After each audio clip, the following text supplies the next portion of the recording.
Why did you make circles? Well, actually, we lived in Australia from 1958 to 66, which was 8.5 years.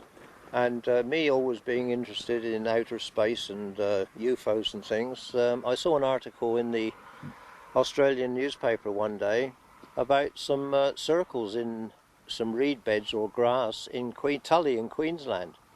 And after reading it, of course, I forgot all about it. But when I returned home in 66, I met David Chorley, and he was also an artist, so we had a common interest there.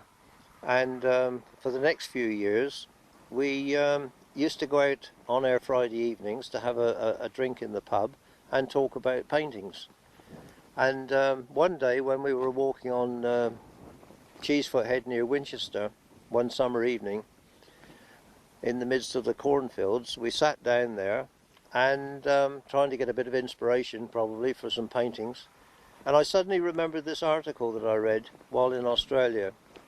And I told him about it, and I said it'd be quite a good bit of fun if we could devise some way of making a circular mark in the cornfields here and sort of arouse a bit of interest. People would think that a UFO had landed during the night when they discovered it the next morning. So after returning home to my workshop, I sort of thought quite a bit the next day as to what we could use to make this circle. So we started off by using my big heavy security bar that was on my workshop door. And our first few circles were made on our hands and knees with this security bar. We were kneeling down side by side, but my goodness, it was certainly hard work. But it was quite good fun because you were down below the height of the corn, and if a car was coming down the road and the headlights were surging towards you, we used just to say, down we go, and just wait for it to pass.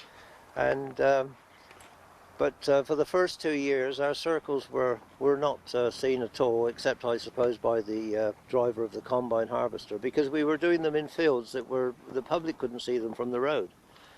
The ideal place, of course, would have been the punch bowl at Cheesefoot Head, but at that time there were sheep in there, and I don't think it had ever been ploughed for crops until about the third year.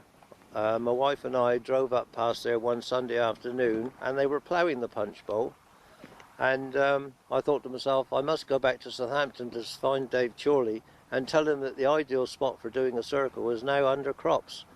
So we patiently waited until the spring to see the first corn arrive, and we knew that this would be the ideal spot to do our circles. And our first circle in the punch bowl, it was on the news the next evening, which pleased us quite a lot.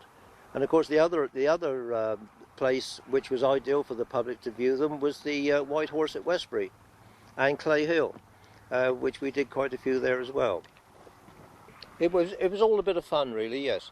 And being circular, and UFOs were circular, we just wanted people to imagine, just to believe the next morning that, my God, something's landed here during the night, and the fact that it was circular, they immediately would think that it was a UFO, because flying saucers were circular, you see. It was no good doing square or triangle or anything like that, because they wouldn't cotton on to anything from outer space. And as I say, once the news broke, it gave us quite a fillip, you see, and to carry on. Because Dave Chorley said to me one day, he says, I've had enough of this. He said, I'm not going to keep on doing this. He said, every week, he says, we're getting nowhere with this, we're getting no publicity. I said, you just hang on a minute. I said, especially when the punch bowl's ploughed, now that we can get down in there. And of course, lo and behold, it was on the television news the next night, and the news was rapidly spreading around that something was making these circular marks in the cornfields. And of course, you know the story from then on. It just grew and grew. And of course, the more publicity we got with the media and newspapers and things, it egged us on even more. So the circles continued as circles for quite a while, but Dr. Terence Meaden, who is a very clever man as far as weather is concerned, he really got us, because he was saying it was wind vortices, you see, and that we didn't like that. So we had to change from circles into something else. No. If you want a cup of tea and a bit of cake, you say so, you break off. Well, we were so secretive about all this, and we realised when we started this that no one must know what we were doing, and otherwise it was going to spoil everything completely. And then we said to each other, well, what about our wives? And I said, well, the fact that we go out every Friday evening, they won't be any the wiser, because that was our usual thing, is to go out Friday evenings for a pint of beer. And but it was 7 years before my wife really found out about this, and she came to me one day and she said, this car needs servicing quite a lot. She says, with the enormous amount of miles that you're doing, she said, I'd like to know where you're going in these evenings. And I said, we are journeying around the countryside quite a bit. And she wasn't very satisfied with this, so I had no alternative but to hand her the huge album of all the press cuttings, the publicity lovers that we were, and show her. And she said, well, this doesn't mean a thing to me, really. She says, I know all about the circle, she says, but you're telling me that you and David are doing them. She said, there's only one way to prove it. She says, that's to take me out one night and tell me what you're going to do, which we did, and then it was proved. But of course it was nice then, because once she knew, although we were only going out Fridays and perhaps another night, once she knew about this, we could go out Mondays, Tuesdays, Thursdays, Fridays and Saturdays, and we were doing more. That's when the circle started to increase, because up until then we couldn't do many circles because we were only allowed out, so to speak, on Friday nights. And someone even made a remark, I don't know whether it was Pat Delgado or not, but he said it's very, very strange that these circles only seem to appear Saturday mornings. And of course that was quite true, you see, because it was Friday nights that we started doing the circles. But once our wives knew about it, then the circles increased, because we were out more nights then than the Friday night. You must remember that our circles were quite small compared to what's happening today. And although we were treading down a lot of farmers' corn, we knew what we were doing as far as a bit of vandalism was concerned. But the bit of fun that we got out of it, out of the small circles that we were creating, we didn't seem to mind that very much. And as I say, I would never dream of doing 700, 800 or 1,000 foot long patterns and things in fields, really, because I mean, after all, it is a form of it is vandalism, isn't it? As the years rolled by, it was getting more and more difficult. And for instance, in the early days, you could back your car into the farmer's field in his gateway, pop out, do the circle, get back in the car again and have a cup of coffee, and still stay where you were all the time. But nowadays, the last few years, it would be impossible for you to leave a car, an empty car. If a police car came by now and saw an empty car at 1 o'clock in the morning, they would certainly stop and go back. But in those early days, no one seemed to take any notice at all. The money side of it doesn't really come into it, or it never has come into it really, because it was the laughs and the fun that we had at night. We were aware of it after a while, jewellery being made and tapestry, wall hangings and all the rest of it. But as far as we were concerned, we were just having a laugh from it. But there was no way really that we could make money out of it. No, but we were angry that people were using it as a means of making money out of more gullible people. They were forming associations, they were doing, as you said, making jewellery, posters, t-shirts, all this sort of thing. They were using your creations and people's gullibility to make money for themselves. Well, they still are, even yes, today. Yes, I know. I had a good laugh at some of the things that they said. I mean, for instance, if you see people laying on their backs in a circle, joining hands and doing a dance around, to me that was incredibly funny when I first heard of it. But after a while, I got to a different way of thinking. And I thought to myself, well, if this is what they want to make of it, it's entirely up to them. I can't understand why it's got so big, but I can see now that it's more or less uncontrollable, because these people are going to do exactly what they want, and if they get pleasure from it, okay. By phone calls or letters? Well, we were very surprised that we did receive 2 letters from a group called the Black Watch, and said that we had to stop making circles in cornfields, and it did worry us quite a bit, because the way you've got to look at this is that if anything happened to us in any form, then the suspicions would then go to the people that sent these letters. Of course, I'm a wildlife sound recordist and have been for about 15 to 20 years now, and I'm out most nights recording the sounds of deer and mammals and birds and all this sort of thing.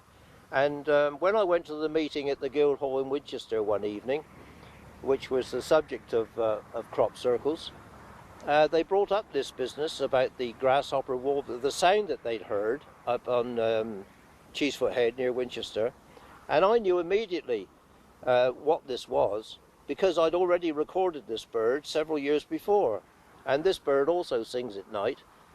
And when it came to question time after the meeting, I walked up to the stage, and I spoke to Busty Taylor, who happened to be there, and the other people as well, and I said, the noise that you heard that night was a grasshopper warbler, because I'm a sound recordist and I knew what it was. And they did everything but almost threw me out of the Guildhall. But of course, there again, you see, I think the more you can add to this phenomenon, the more interest you're going to get worldwide from audiences. You can say that you've got damage to your lenses of your cameras, and you've got I mean, if you get away from the circle business a minute, but people that have their films developed every week of the year, they have marks and things on their film, which is more or less can't be explained. But the fact that these people get some marks on them when they're photographing crop circles, they try to marry the two together. So quite honestly, I think it's all imagination, and it's just to make things sound a little bit more important than they are. There was one strange happening one night when we were doing a pictogram on top of Telegraph Hill, and Dave was over one side of the pattern doing his little bit, and I was doing mine, and suddenly I was knocked unconscious, and only for a short time, of course. Something hit me on the head, and I immediately thought that the farmer or the farm workers were approaching us and they'd thrown a stone at me or something. But anyway, the next thing I knew, David was kneeling over me, and he's saying, what's the matter, you know, what's the trouble? And I said, I don't really know. I said, something's hit me on the head. He said, well, there's nobody about. But then I started feeling what I thought was blood running all down the back of my neck, and all my hair was full of blood. But of course we didn't know that it was blood because we had no torch. We couldn't use torches, of course, otherwise we'd be seen. And Dave says, I think we better get back to the car. I said, no, we must finish the pattern. We can't leave it half finished. But so anyway, I came to quite well after a bit, and we had about a 3/4 of a mile journey back to the car. And I said, well, we can't see what it is. I said, until we get back to the car park and switch the headlights on. And anyway, when we got back to the car and switched the lights on, my God, he says, what a mess your head's in. I was covered in green slime, and plenty of other things intermixed with it. And I said, well, we'll get off home now. But of course, when I reached home, I opened the door and I had to call to my wife. And I said, don't be alarmed when you see me. I said, but I've got some nasty stuff, I said, all over my head. And anyway, she had a look at it, and my God, it was really terrible. But what had happened, it was a chunk of ice. It had fallen from an aircraft that was going over.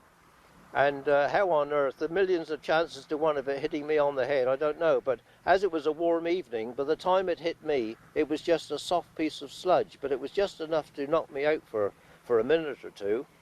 And of course, the air people from Heathrow completely deny anything falling from aircraft. But as you know, that there's plenty of reports since of lumps of ice falling through people's roofs and into their living rooms. But thank God it was only just a small soft piece that hit me that night. And it was, of course, the chemical toilet waste. Yes, it was. Yes, yes.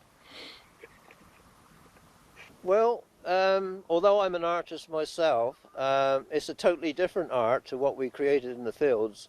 As I say, the fact that it was circular to start with, and UFOs were circular, that was the whole idea behind it, and it's what's come of it as the years have gone by. But the recognition that we've had, I suppose we've left our mark, and sadly my friend Dave Chorley has passed away now. He's creating circles up in the sky. Yeah, we used to talk to each other when we're doing this, but all it is flattened corn. If you walk in, you flattened it. The only difference was the shapes. Just, you know. We love the shapes because of its artistic value, but I mean, what these people have made of it Was their business. I mean, it's just become a big laugh as the years go by. But I'm still here. I'm not creating circles anymore. I'm retired now, haha. And you can believe that or not. But as an artist, I create watercolors and oil paintings, and also in the fields. It's the largest canvas that we've ever had, and as I say, it pleases me to think that it's given pleasure to a lot of people. Well, I was hoping to be knighted one day by the Queen, but I can't really see that happening, because I suppose the National Farmers Union will create a bit of a fuss then. But never mind, Sir Doug, he'll carry on as long as he can, and taking an interest in what other people are doing. Well, time and time again I've told people how these lots of people say, how on earth could these two men create circles all around the world? Well, the answer to that is very simple, because I've said it no end of times, but no one seems to take any notice of what I say. Not that they want to anyway. But let's take, for instance, if we did a circle up on Cheesefoot Head near Winchester of an evening, we would go up the next evening to have a look at our handiwork, and there would be anything up to 50 to 100 people up there viewing it, which pleased us no end. And of course, we would then rub shoulders with them, and they would be from all different parts of the world on holiday. There would be people from Canada, America, Germany, France, and we used to get into conversation with these people, and they used to say to us, when we get home from holiday, we're going to do a circle or two.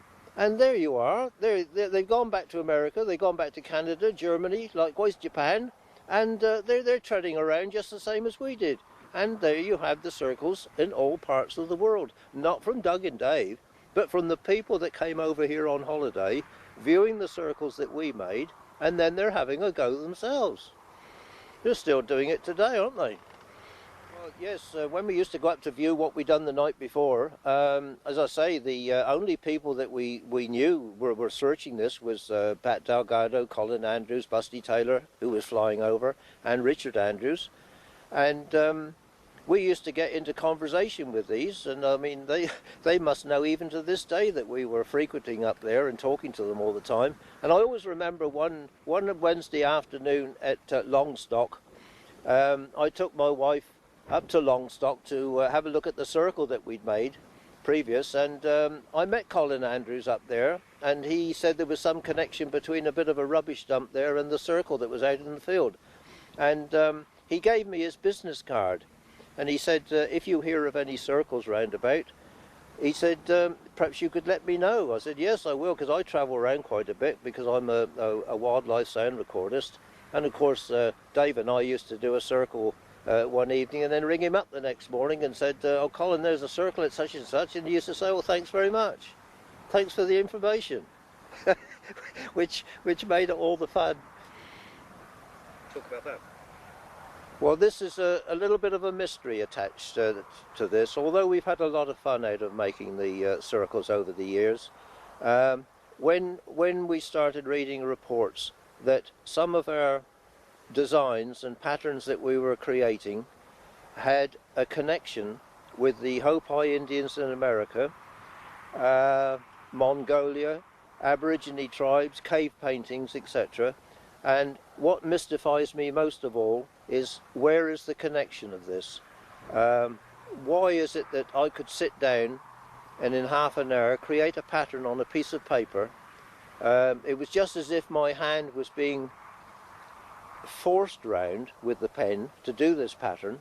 I don't know where it came from, but then you read afterwards in newspapers and magazines that it seems that there's a connection between what I drew that evening and what we were going to create in the fields with the Hopi Indians and Aborigine people. And it seems to me that it could be a connection between languages. But that mystifies me very much, because it makes me feel as if that there is something unknown to us that we've no knowledge of at all. Well, looking back at it all now, after all these years, I've come to the conclusion that it'll never end. I'm rather pleased that thousands of people have found an interest and an enjoyment from it. I hope no one ever gets caught doing it. We had some narrow squeaks, but I appreciate the fact that lots of people are more or less depending on this now for their interest. I suppose really it's a kind of religion, but I've got nothing against these people and what they've made of it. The people that the bit that gets me most of all, I think, is the so-called experts. What they've built themselves up as, what they say it is. They seem to know it all. The media goes to these people, but the people that find some enjoyment and pleasure from it, they're the people that I think are getting something from it, and I hope it continues that way. But I don't think it'll never end. It'll never end. It'll go on forever.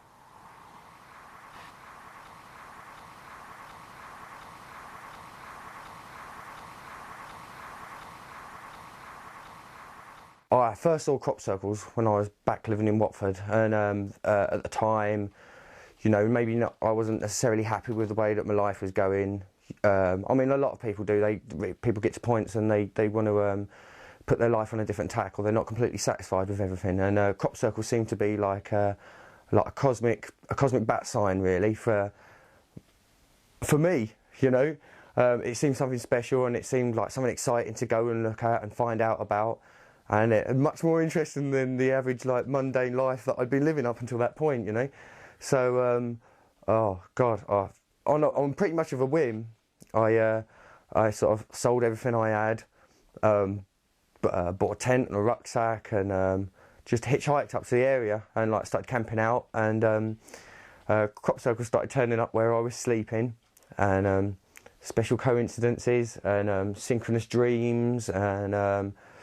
Just a really magical air, and I become more and more absorbed into the area and into the crop circle phenomenon, which sort of ended up flowering from a belief of it all made by aliens into realising that they're made by humans, but there's still something magic there, because I knew that magic things had happened to me while I was interacting with them, and it didn't change when I started making them either. It just seemed to get more and more strange, except you weren't able to talk to hardly anybody about it. So it's been quite amazing, the entire journey from me then to me now. It's been very special. When I first turned up in the area, I got dropped off below Silbury Hill, and so it was late at night, so I bunged my tent up down by the bottom of Silbury. Very naughty, but I was ignorant of these confines at the time, and camped out. Woke up in the morning, climbed up Silbury because I'd see this magnificent monument by the side of my tent, because I was unaware of it at the time that I arrived there. Climbed up the top of Silbury Hill and to see what the view was like, and there was the most glorious star-shaped pattern in the field by Silbury.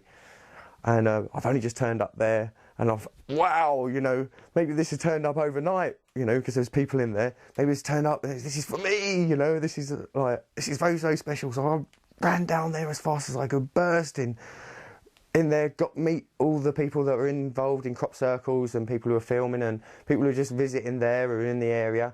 And I ended up speaking to about 8, 9 people who were sitting there, and everybody was speaking different languages, and there's French and Belgium and German, and like there's a really cosmopolitan sort of atmosphere, and everybody was sitting down and talking about love and life and the hypocrisies of life and spiritual ideals and all these wonderful things. And I remarked at one point to everybody, oh, isn't this fantastic that we're all here talking like as a group, as a unified bunch of people, you know. And the next day when I see the aerial photograph, it was in the lay of the crop was 2 doves of peace kissing, and so that was very significant for me, because I'd made that statement during that crop circle, so that was like a very poignant time for me. I've seen balls of light in the field while making and while just like staying in the area. Oh crikey, we've had weird things happen with time, and like you say something and a relevant crop circle will turn up, you know, or you'll have a dream about something, or like have something poignant in it, and that'll be relevant to a crop circle that turns up, or drawing something and a crop circle's turn up. That's happened a couple of times, and very, very strong, you know, very definite, you know, exactly what you've drawn, you know. I had one occasion when I was sitting down with my brother, and my brother couldn't think of what to draw, and while he had the blank piece of paper in front of him, a cog came off, jumped off, or seemed to jump off a cup hook and land on the paper, so we drew a cog, and then that turned up. I think the overwhelming feeling that crop circles ended up giving me was a sense of interconnectedness between all the different elements, so like in my life and in everybody else's life, everything around us. It gave the sense that actions or thoughts that we might bear some relevance to something that doesn't at first seem like it's connected, but connections were made from seemingly unassociated things, people over vast distances and over time, and with events that were happening around the world, and people in fields right next to each other without knowing each other were there, making circles in the same place, you know. And people making the same circle in different places at similar time frames. And it all gave the increasing idea that all gaps and divides were like illusionary, that everybody and everything was connected in some way or shape, you know. Yeah. Wow, I bumped into a very naughty person once called Matthew Williams, who led me astray away from all the believers and all that, from that hazy view of the world to this much more concise and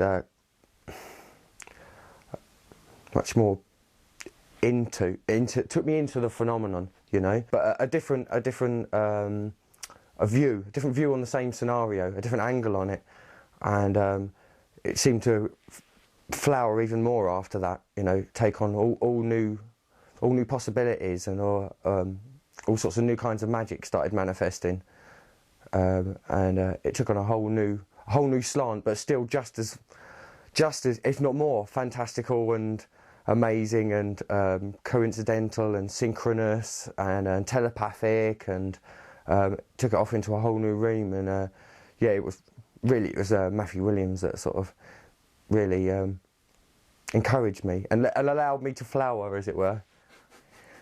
I was just going to have to get my £10 out of my pocket. Yeah, you know what I mean? But it's true though, it is true, Matt. You know what I mean? There's no denying it, is there? You were the one who fucking really said, look, yeah, mate, it's not actually like that, is it? You know? I think the real motivation to go to so much effort is the idea of being able to do something for somebody you don't know, that you've never met, and you maybe even never likely to meet, something that hopefully will be positive in their life, will help them, maybe heal them, take them onto a new level, help them meditate, just give them a calm moment away from everything, just to do something positive, completely selflessly, for someone else, is just the most wonderful gift in the world. And also another reason for doing it is because it hopefully opens people's eyes to new subjects, new ways of looking at things, new ways of viewing art, new ways of thinking, new ways of behaving, even with meditation and how we interact with nature. And it works on so many different levels, and there's so many positive messages that are interwoven into the matrix of crop circles that there's more reasons to do it than not to. Well, some people see it as joking around, as fooling people, if you like, but I don't see it like that. I see it like, well, in my personal experience, I went through the process, and it gave me a lot to go through the process. I benefited from it, and so to allow other people to go through that same mechanism or thought process, I think would be great. No, I don't see it as a joke, and I don't see it as being shamming people. It's a wonderful, beautiful, special, magical land, place and experience to interact with these things. It's not a joke. It's more than it's beyond a, you know, it's beyond a joke. It's bigger than a joke. You know, it's this is something quite divine, something quite special and subtle and magical. You know, it's not a joke. No, I don't see it as pulling the wool over people's eyes. I see it as hopefully opening people's eyes up to many, many other things that are usually missed in normal life. It's not a deception. It's like painting a picture and then saying that image is a false image. No image is false. It's all images are there, and they're to be viewed and to be taken as what you believe them to be, and that's completely, you know, your role. You know, it doesn't anger me that people make money out of crop circles. I think it's a good thing, especially if the farmers manage to charge and get something back for the little bit of damage that's been done, and if people can find a way of passing it out to people, forms of media, then, you know, they should be paid for their services, because it does need to get out there after all. So yeah, I mean, it enables things to get out there, and information and images to get out there, and no, it's not a bad thing at all. No.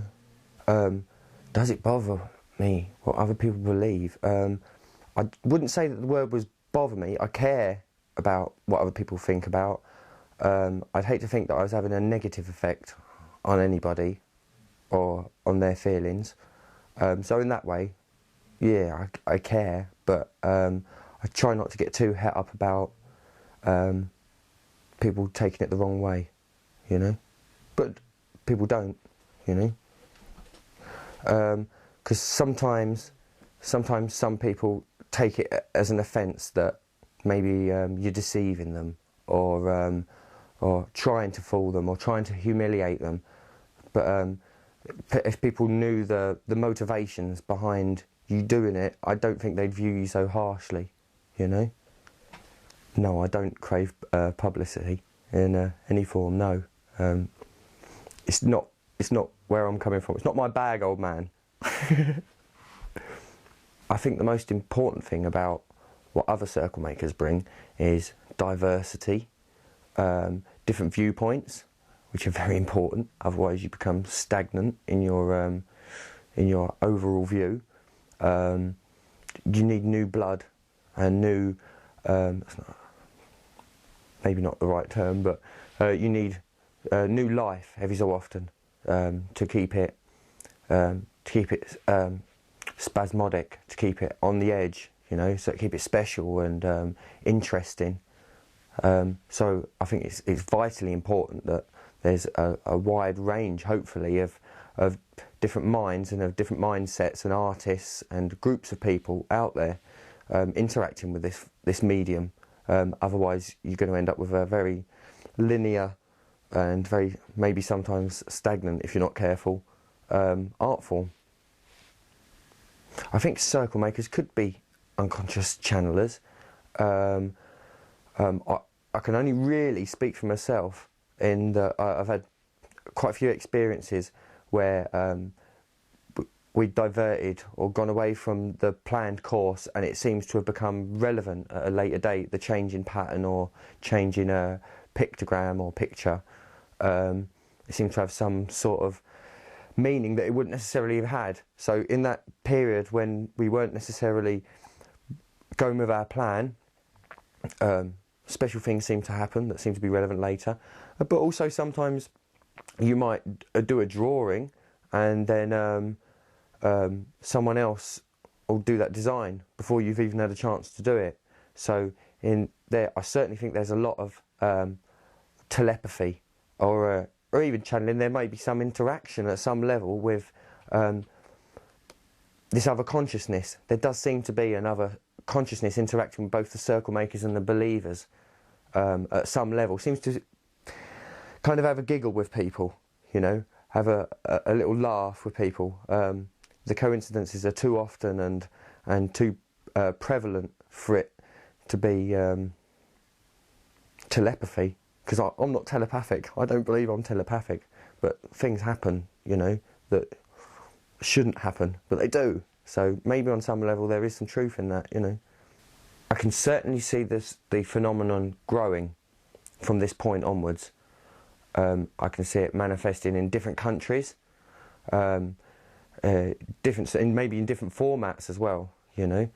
But I can certainly see it spreading to different countries and involving a lot more people. It's got an enormous amount of scope to develop into many different art forms. Art and form and geometry are basically infinite, as is the universe.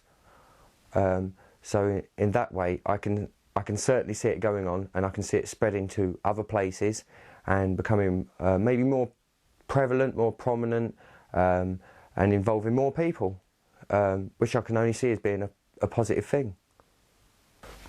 Well, there's been a couple occasions when we thought we were going to be caught, like lights scanning over the field, people out to try and catch people, or cars stopping at the edge of the field, or hearing noises. But I think our kind of viewpoint on the whole thing is to we believe we have a sort of a field of protection around us. We ask for protection before we start, and I think it's good to hold on to that while you're making. And you usually find that, as with anything in life, if you sort of try and view it positively from the outset, you'll usually find that it manifests positively. You know, you smile at the world and the world smiles back, because you can spend all night cowering down below the corn, shivering and frightened because you think you're going to be caught. But I think the best thing is just to get your head down and get on with it, and have faith that you're doing the right thing and it'll all be okay, you know. Is that we do an invocation before we start. We ask for certain things. We ask for permission to be protected, helping being guided, you know, that everything goes smoothly, you know. And also we ask that hopefully people may benefit in some way, shape or form. You know, you can maybe be a bit more specific about that, about how you hope it might benefit people and how it might positively enhance people's lives. And lo and behold, a lot of the time after the event, it manifests forward, and sure enough, maybe if you've asked for healing, it's healed someone, or if you've asked for it to open people's eyes to a particular thing, maybe that's happened, you know. And there's been plenty of instances where what we've asked for is what we've got. But as with all forms of magic, I suppose you could say, you have to be careful what you ask for, because sometimes you get it. I think the fundamental difference between the way that we make crop circles and the way that other groups maybe approach the situation is we try and keep an air of respect for the temple that we're about to build, for the sacred space that we're just about to produce, and for hopefully the air and the magic that it'll hopefully bring into people's lives. And we do that by, we do invocations before we start. We say hello to the spirits, whoever may be important to us, or what energy we may be significant towards us, and there's an overwhelming respect or air of respect for the environment in which we're working in and what we're doing. At no point is it childish or foppishness or never tried to make it negative, you know. We were trying to keep it purely positive and open-minded while we're making it as well, because we believe that the energy that we have while we're making the circle carries on fundamentally to the people that then enter that same space. That's the fundamental difference between the way that we do it and the way I understand that other groups may approach it. This is very important to us. It involves our entire attitude about the way that we view life and the universe. It comes through, hopefully, in the way that we, not only the art form itself, but also in the way that we go about making the circle in a very reverent and shamanic, maybe, way. Well, I definitely believe there seems to be some other form of intelligence that seems to be interacting with circle makers and believers alike. You know, at some level, there's certainly reams of evidence of balls of light. The amount of people that've seen them, that I know, that I've met, that I've talked to, that I've heard talk, and the amount of film that's came out from people that I trust and know and like, you know. There definitely seems to be a presence of some description that seems to be pushing the crop circle phenomenon forward, more than just how the people are moving it and changing it. Without being too specific, I had one occasion where I was making a circle at night without anybody really knowing that I was out there. And during our invocation, I always like to ask for something before I make a circle. And on this particular occasion, I thought I'd help the farmer out, hopefully. And I was far too general, and I said, can Great Spirit, can you make this place more fertile? And I conceived my daughter about 2-3 days later. So, yeah, be careful what you ask for, because you might just get it. I have seen balls of light. I've seen them while I've been making crop circles, and also while I've just been staying out overnight in the area. There's something that's almost taken for granted by a lot of the people around here. Once you start spending time around here, you can't help but understand that they're here. You know, they're in the area. You know, I'd really like to find out where this consciousness comes from, whether it's external, maybe it's internal, maybe it's a bit of both, maybe the two are the same. But there's definitely something in the fact that these places are magic. Coincidences happen more in these areas. They're much more prevalent, much stronger, much more life-changing almost. Well, no, they are life-changing. They fundamentally change the way that people view things. And this seems more than just a coincidence. This is synchronous, this is greater, this is almost divine, and there seems to be a consciousness, a motivating consciousness behind this that seems to be driving things forward, driving us to some eventual conclusion. What that eventual conclusion is, I don't know. Maybe it's that everything is interconnected. Maybe that we're not separate entities. Maybe on some level we're all part of the same thing, you know. And well, what a wonderful message for a consciousness to put forward to us. You know, what greater message is there? Maybe it's the greatest lesson that we have to learn in this very troubled time.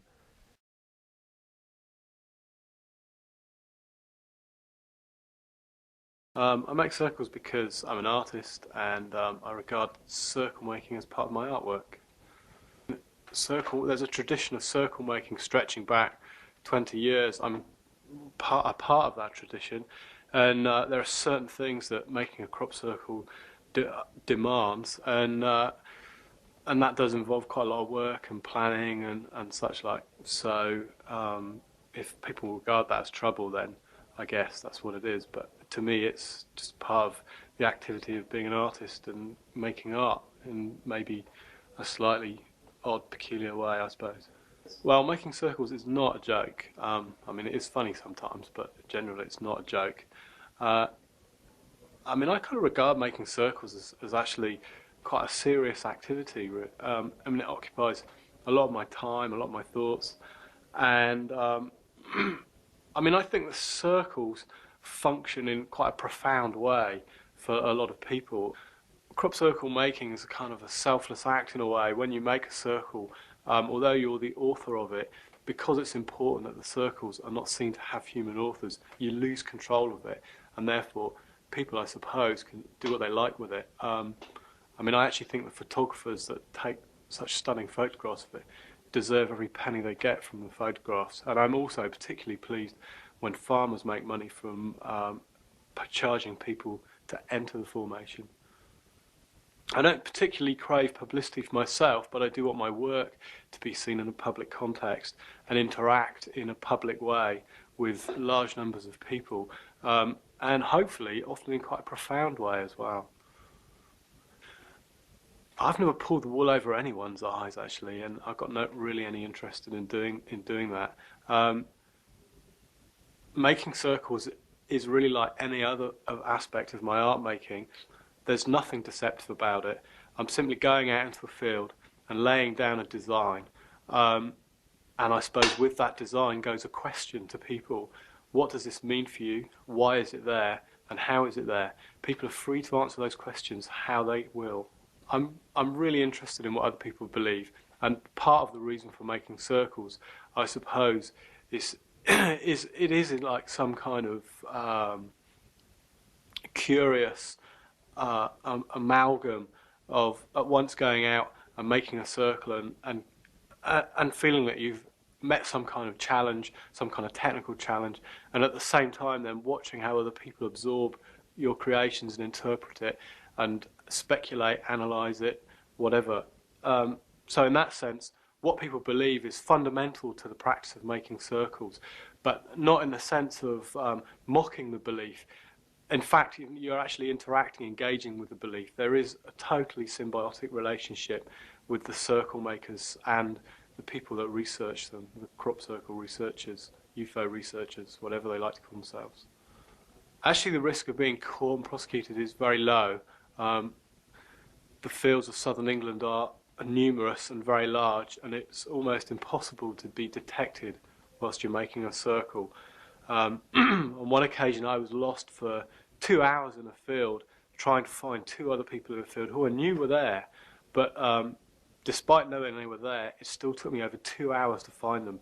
Now, imagine if you went into a field and you didn't really know whether there was anyone there. The chances of finding anyone are so remote, and so the chances of being discovered are so remote, really.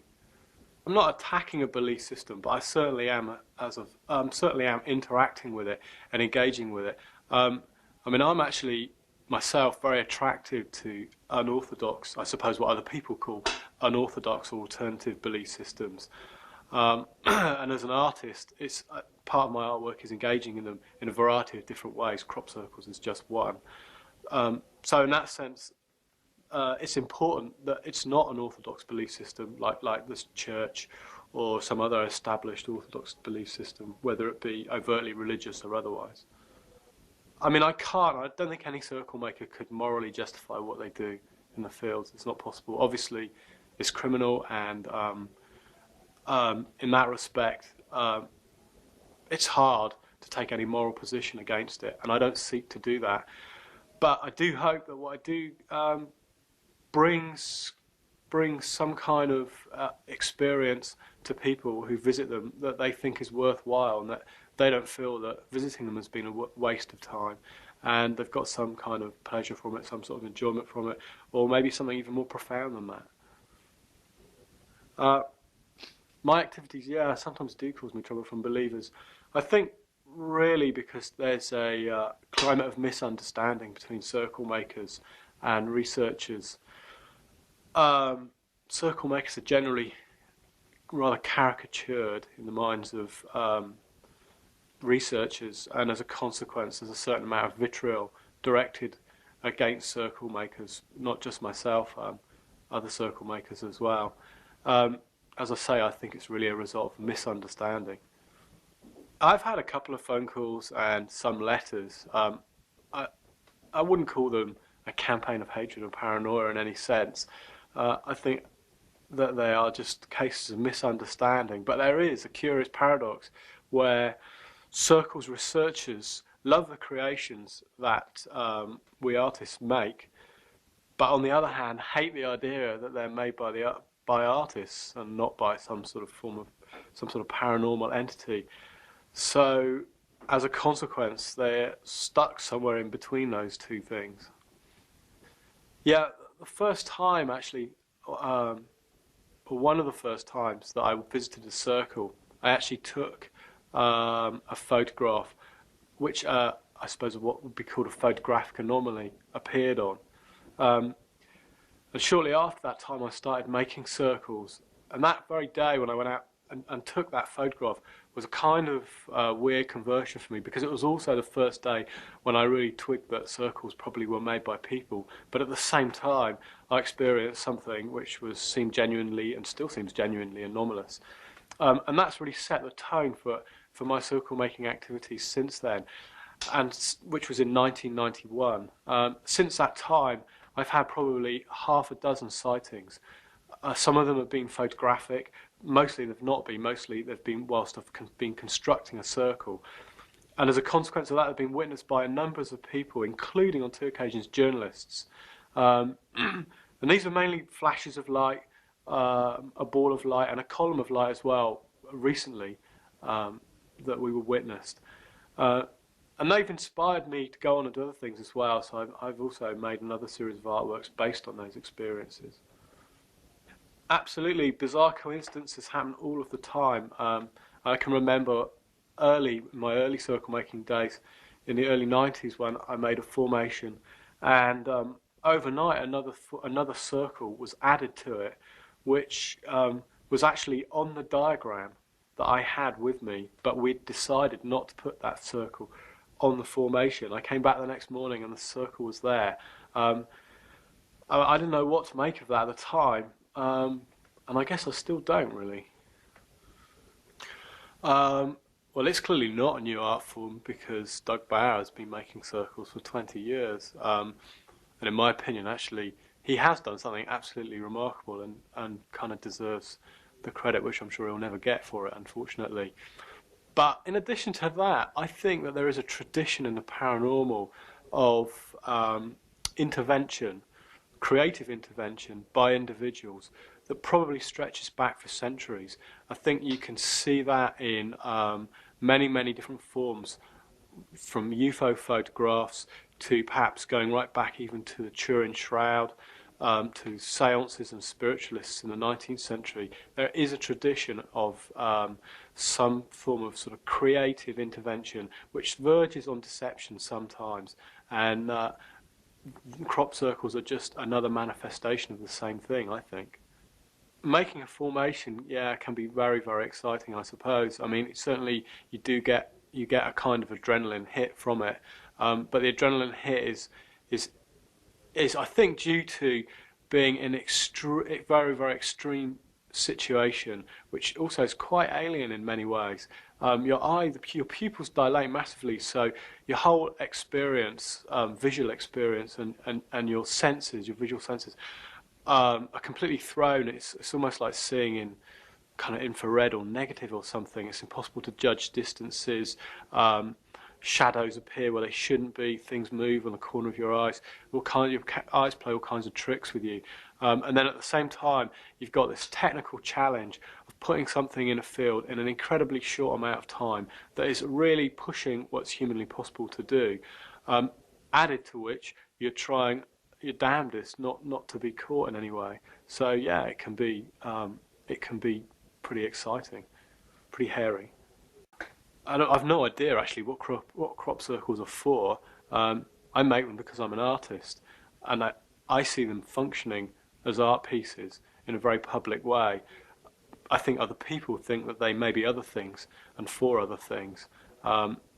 So beyond that, I can't really say. But there's a number of things in the design of the circle that are interesting, and I think characterised formations, or the recent formations anyway, of the last few years, that they contain often, we design them so they contain very specific geometric relationships, which are usually related to the division of a circle by 2, 3, 4, 5 or 6 parts. And as a result of that, the geometric ratios they contain develop into geometric patterns from those basic divisions. And the other thing as well about the designs is that they often, we often try and make them so that they somehow resonate with images that are found in nature, or images that are found at least in notions about nature. So, I mean, that would include things like spirals or other geometric shapes that you might find in a natural setting. Yeah, I mean, the sources for some of the designs for circles are nature itself. Many of the circles of the last few years, nature, sometimes on a microscopic level, but often on a macro level as well, have provided the inspiration for the symbolism of the circles, as well as various geometric relationships that are embodied in those natural symbols.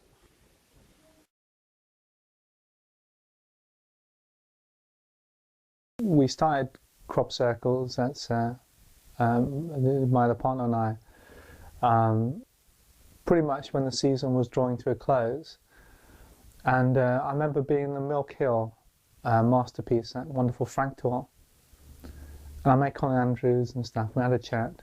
And there was this absolute knowing with certainty then that there was a man-made phenomenon by and large. But when I discovered with certainty it was a man-made phenomenon, then the next step was to go out and make them. And it seemed the most appropriate thing to do. I think we just had a big stick at the time, just a big pole. And we just put down lots of wheat, and we just put down a nice big circle. Well, I say it was big for us then, but it was only about 80 foot across. And the next night we came to the field, and we just put circles everywhere in the field, all over the place. We probably put, well, I say everywhere, we probably put about 24 circles all in that field. Just circles with rings and just little things and grape shot and stuff like that. And we came back, and that was our first experience really of making crop circles.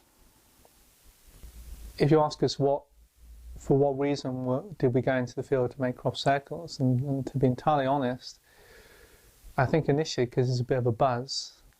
Right, now people might think, this guy is a sad guy, why would he go into the field late at night to make crop circle for a buzz? But I think we wanted to see whether we could make them and whether people would see them as the authentic article. And then we felt over time that quite possibly something else was involved. And what that something else is, we don't really know, but we'll say that there's something, there seems to be some kind of intelligent response to what we're doing and some intelligent interaction. And that's what has really interested us. And probably is taking it to a point now that if we were to make crop circles again, which we don't know if we're going to do or not, it would mean that we'll be doing it for, one, because we want to make better crop circles, bigger crop circles, more elaborate, and two, because we think there's something else is happening. And I think it's something, so even the man-made formations, they seem to carry something with them sometimes. Not always, but sometimes there's something spiritual, I think, happening there. When I was 16, I remember very clearly, it's indelibly printed on my mind. We were staying at my Auntie Molly's in Reading, and I was there with my various cousins, and this was late at night, we were in bed. And I remember very clearly we had this most incredible experiences started to occur. And we had balls of light, spheres of light, orbs of light, not beams of light from a torch, but orbs of light, very clearly, orbs of light, coming up to the bedroom window, illuminating the whole bedroom, and then appearing to go over the roof of the house. Now, at the time, my Auntie Molly was so upset She went outside to get her cat in because she was afraid for the safety of her cat. And I remember one of my cousins was really, really excited. He was jumping up and down, making all this noise and going up and down the stairs. And it got to a point where we just couldn't sleep, and the kids were playing up. And my Auntie Molly threatened that if he carried on, there'd be hell to pay when his dad came back. So I remember all that very clearly. And also remember the next morning at breakfast, my auntie had phoned the Ministry of Defence to find out if anything peculiar had been happening that night over that way. So all these incidences were indelibly imprinted on my mind. Yet, when I asked my auntie about this a few years back, she has no recollection of the experience.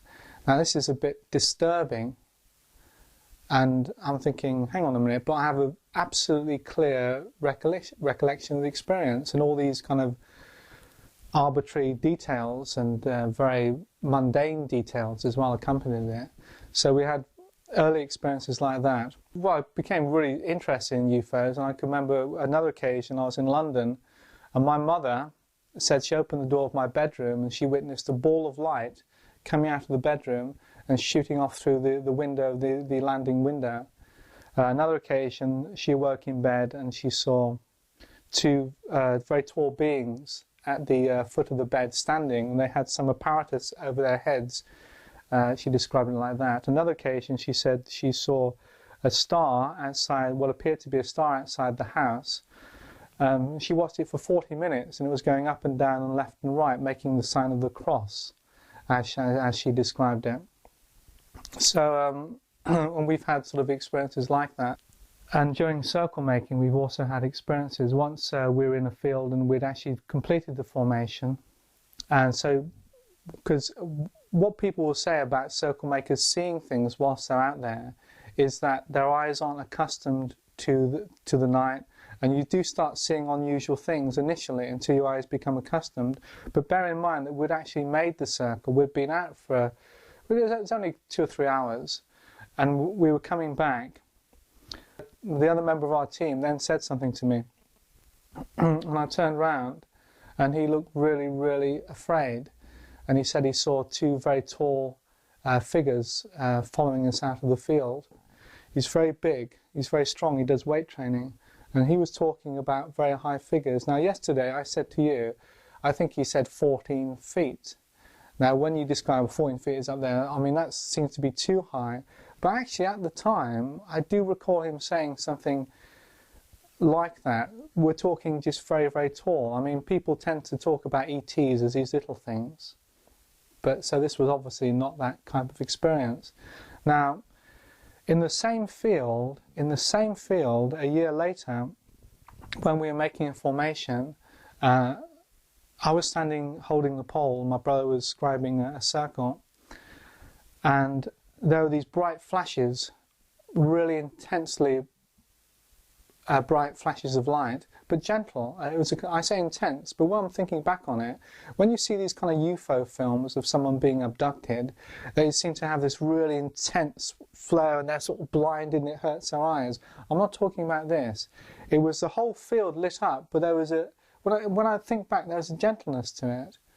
And also, when I think back, I feel certain that we felt energized. Or I know I felt energized with each flash of that light. It was as if something was energizing the circle. And what happened after that was really bizarre. My partner became incredibly confused. And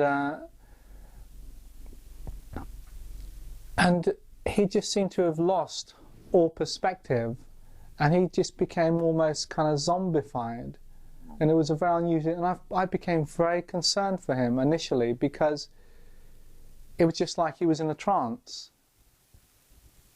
Now, he does remember that, but significantly or interestingly enough, he doesn't remember the flashes of light. And I know, so I'm talking about the whole field lighting up. I'm talking about obviously intense flashes of light. And so I find it, again, this kind of strange feeling of isolation. Well, hang on a minute, so I can remember this, but you don't. He can remember some of it. And so it's a kind of strange, it's a strange phenomenon. One I can't really explain, actually.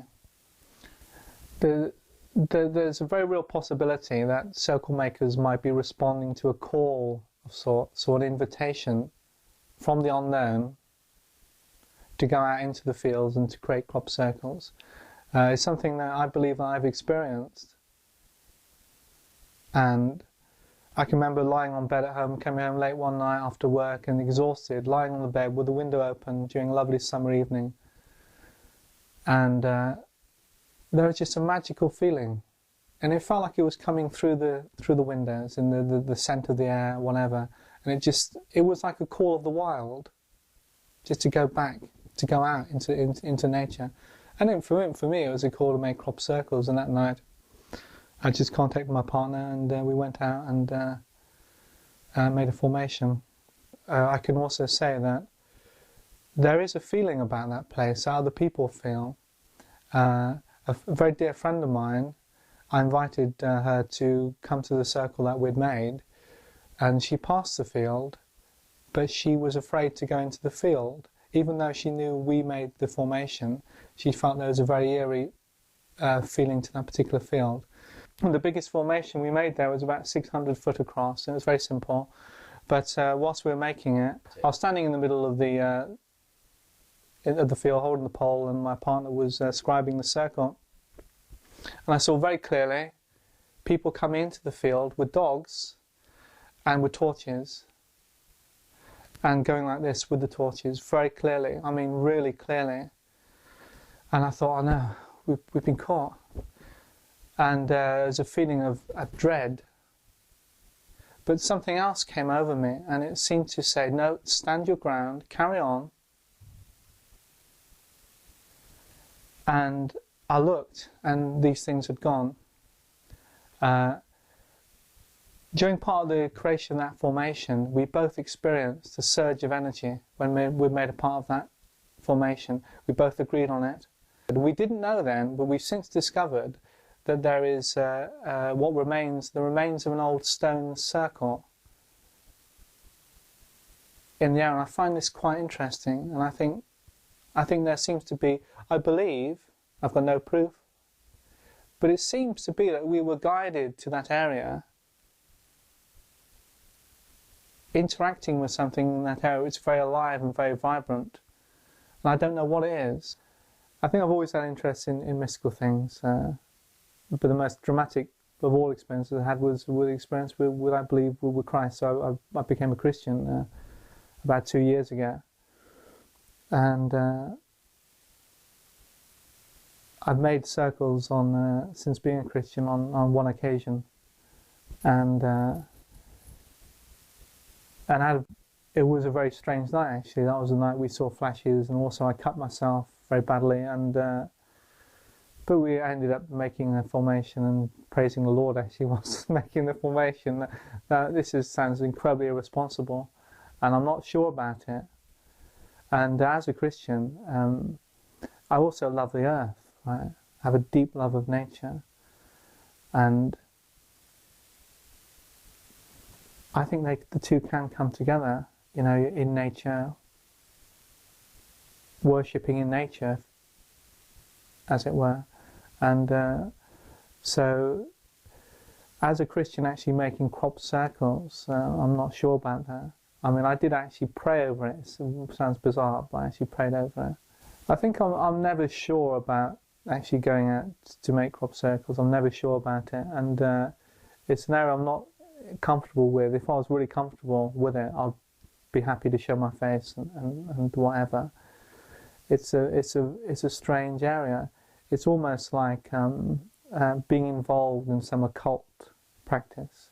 Now, as a Christian, you're not supposed to be involved in the occult, etc., etc. And what I mean by occult, there's just a huge area here which we don't understand. And we know we're interacting with something.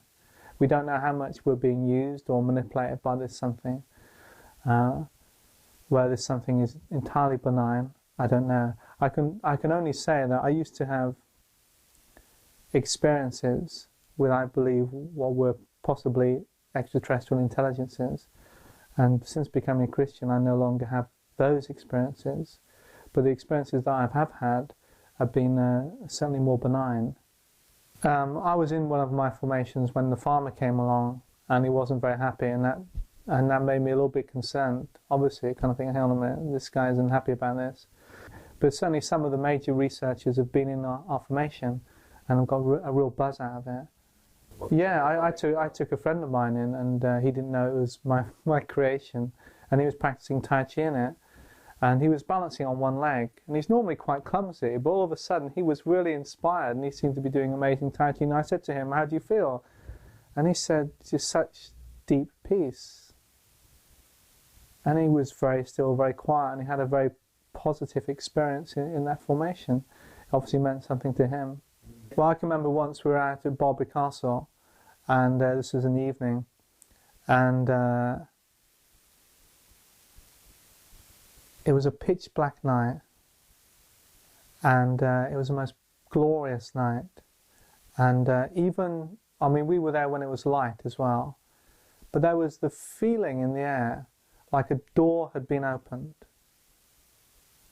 And it was a door of it was an open invitation.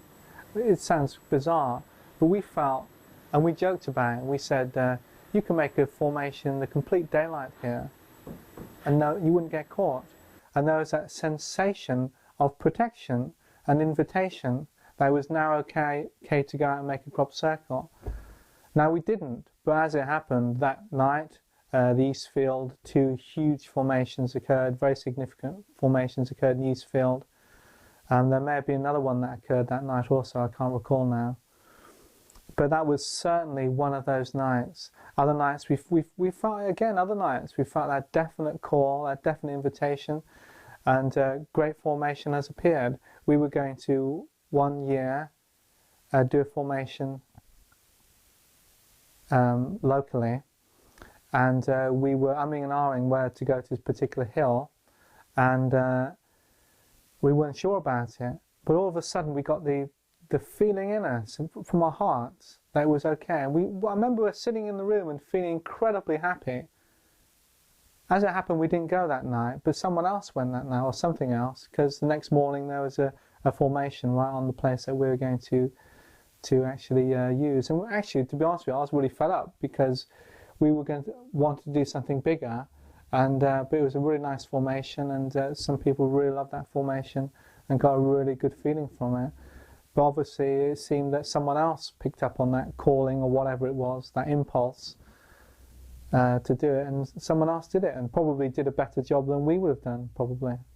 Well, there were some really nice researchers out there. There's Colin Andrews. I get on well with Colin, and I believe Colin is a genuine researcher, and he's got to a point where he's done genuine research, and he's hated for it, because also Peter Sorensen. Peter Sorensen is a very genuine researcher, absolutely genuine, first rate, first class. He's done real undercover work, real detective work, and he's met human circle makers who claim to make crop circles. He's got to know them. He's also, legally, as you know, he's gone out with them to actually be a part of that now, and he's spoken about that recently. So Peter's a very genuine researcher. Colin, I would say, is a very genuine researcher. He also has spent considerable time talking to human beings and discovering, hey, look, yeah, human beings are making this, and I think that's fantastic on his part. But there are some researchers out there who, it's almost like a little cult. It's almost becoming cultic, and they have talks to people who are interested in paranormal activity, and who believe that circles are done by an unseen force, created by an unseen force. And these researchers seem to bend the truth for their ears.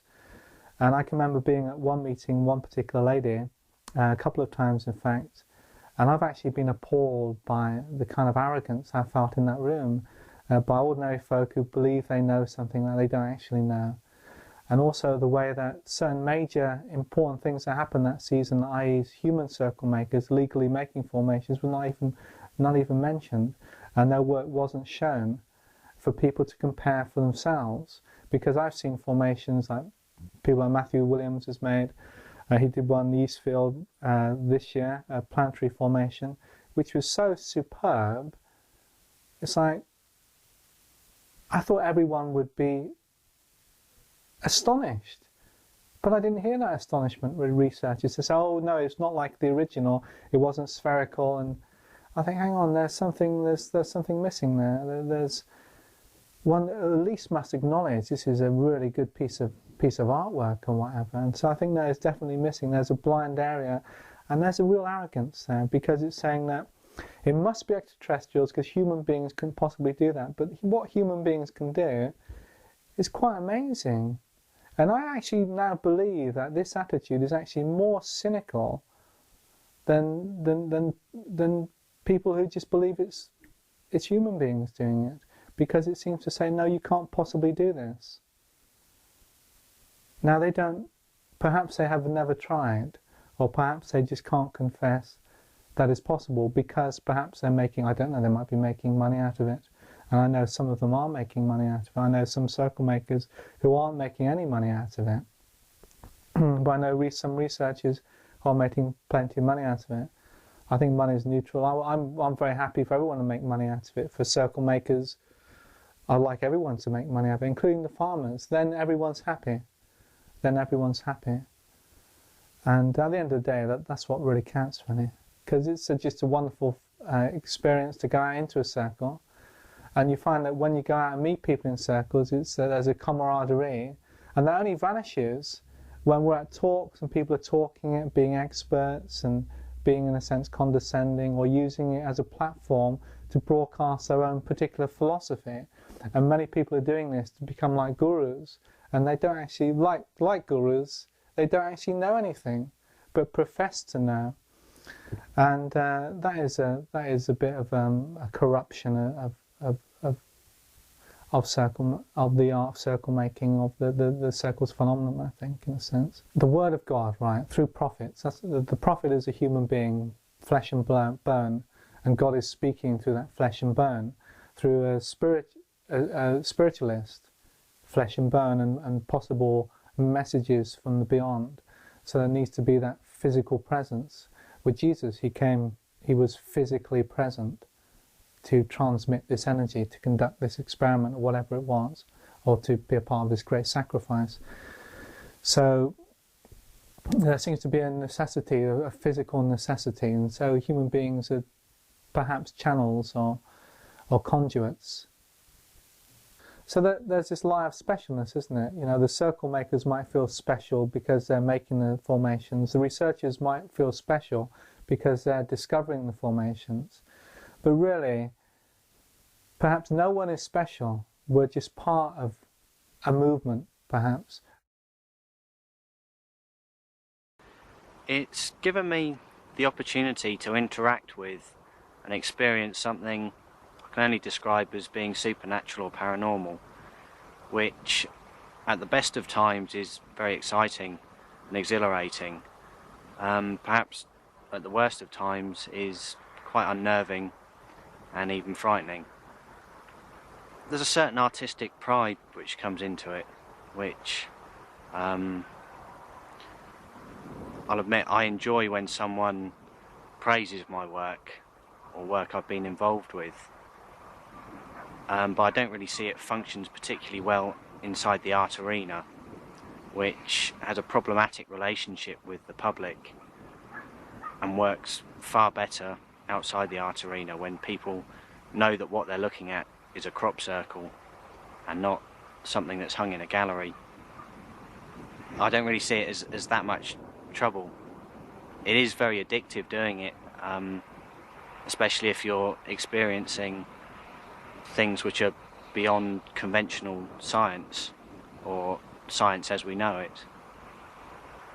If the believers want to believe whatever their beliefs may be, I'm quite happy to let them believe that, and I'm not going to come out and say that I've made this particular formation. It's not in my interests to claim authorship.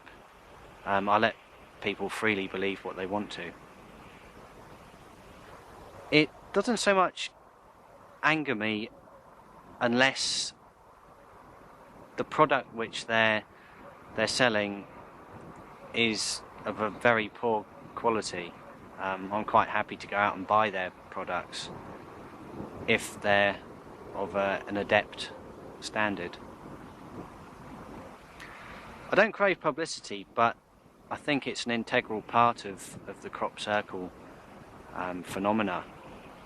Not perhaps the publicity of the people behind it, but the publicity of the circles themselves is very important.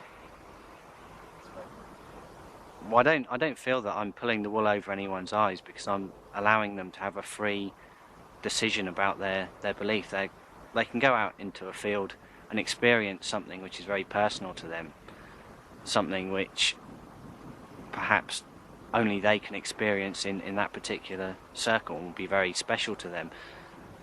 It's not in my interest to say, I made that circle, it didn't happen, because quite obviously to them it did, and very often something strange will have occurred whilst creating the circle. People are quite free to believe what they want to, as long as they don't impose their own beliefs upon me and allow me to base my opinion and beliefs on what I've experienced. We're not going to get caught or prosecuted. It's a near enough impossible task, unless you're going to mount 24-hour surveillance on every field in the south of England for the period that the crops grow, which simply isn't feasible.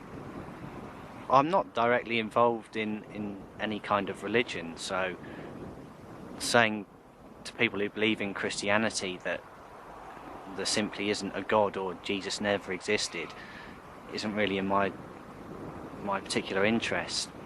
I mean, I'm involved in circles, not in Christianity, and circles aren't strictly a religion, however much the believers might like to think it is. Exactly the same amount of right as anyone who researches the circles has to market a product which ultimately is on the backbone of something I've made, and exactly the same amount of right as a farmer has to charge £2 entry fee into his field. They kind of need us, we need them. Without the publicists of our product, it makes it, well, renders it 50% useless, really. It's something which needs to interact with the media, with the public, and without that, it goes unseen. It's just for me to know about and people I've made the circle with. No believers really know that I play quite as big a part as I do in circle making. Until now, perhaps. Absolutely, it's one of the main reasons why I make circles. It's perhaps not every circle that you go out and make has some kind of paranormal experience, but at least one every year for the last 5 years, ranging from maybe a huge ball of light with a very low, almost inaudible humming noise with it that appears to cast no light whatsoever, or a column of light shooting out from the sky, accompanied by a kind of metallic smell, like you've held coins in your hand, or small balls of light doing seemingly impossible things, as well as perhaps events which occur afterwards, like camera battery drains on your return, that perhaps a circle which I thought I'd made up appears somewhere else particularly relevant. For instance, on some secret document somewhere or something like that. If I've made a circle and I think that I've purely and simply come up with that design from my own consciousness, that maybe someone else has drawn out that sign or symbol, or had some direct relevance to that and experienced that symbol somewhere else.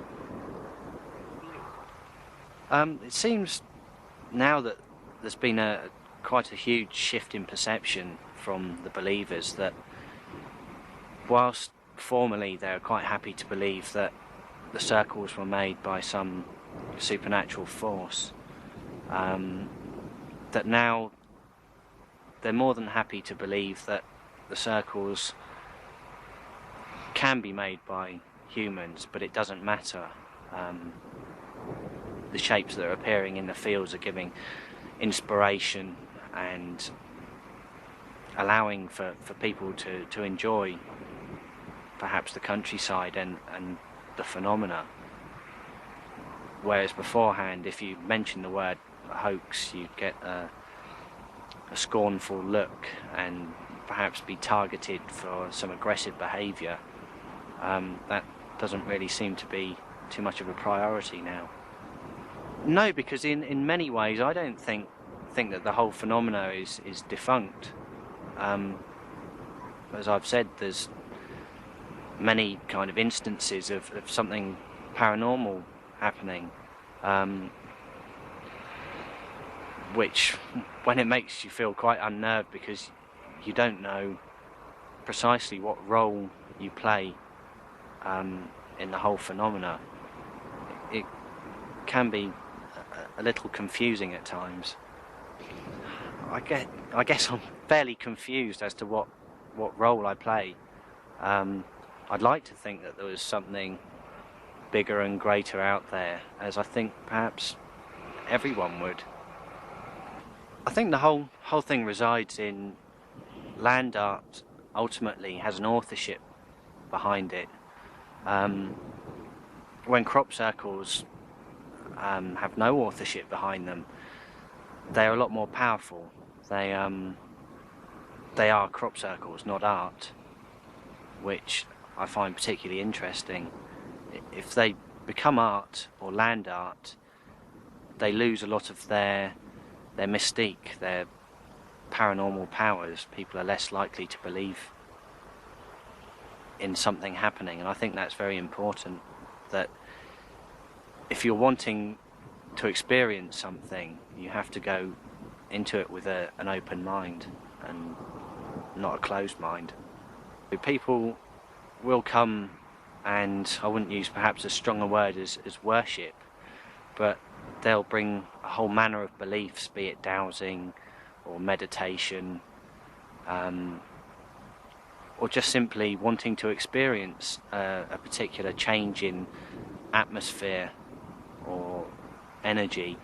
And that is, I think, perhaps one of the bigger successes of crop circles, that they can bring together a lot of people who want to experience these things, and a lot of enjoyment when people do experience these things, be it that it's not collectively or cannot be proven, is perhaps a facet of the whole phenomena which is very integral to it.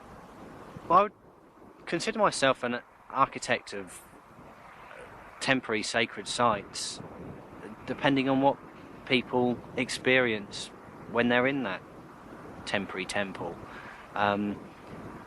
If, however, they do experience something, then I'm very happy for them that they have experienced something, and it could be seen then as a temporary sacred site.